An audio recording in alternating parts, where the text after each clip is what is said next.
国会这款法律修法复议案，立法院表决无通过。民进党团总召集人郭建明昨昏提出释宪申请书，讲会赶紧送出去。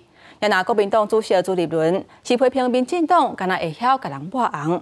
也拿民众党主席郭文哲嘛同款咧批评，讲赖总统设三大委员会，伊安尼做就是咧扩大权力。一个甲支持者第二，国民党主席朱立伦23透早到高雄为第三届国会改革说明会宣讲，因为民进党秘书长林佑昌等人批评南北两党是伫配合中共演出。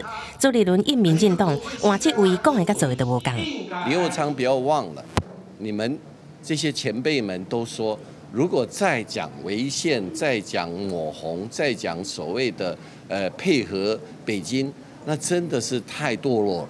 南北立委联合推萨国会这款法案，那为罗志强爱大法官卖做民进党的顾问狗，民进党团总调郭建明批评恶质，乌白经体已经传好的释宪申请书，强调会赶紧送出去。林世明昨天也讲过嘛，他说大盘要瑞大，我看的就预算予以删除，这极尽恐龙的威胁嘛，代表什么？他们知道自己违宪嘛，很怕释宪。郭建明批评南北对抗宪法大法官，都是伫做中共的附随组织。面对国权危险的批评，民众党主席郭文哲呛赖总统，伫总统府成立3个委员会，才是国权加制造对立。你要成立3个委员会，好，以后谁要决策吧？决策是谁做的吧？那谁要负责吧？这个先讲清楚你到底要怎么运作？你成立委员会是要做什么？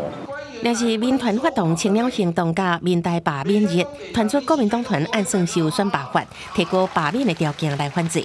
朱立伦表示尊重党团的决议，若是民众党是毋是赞同，郭文哲暂无表态，强调以民生法案优先。记者综合报道。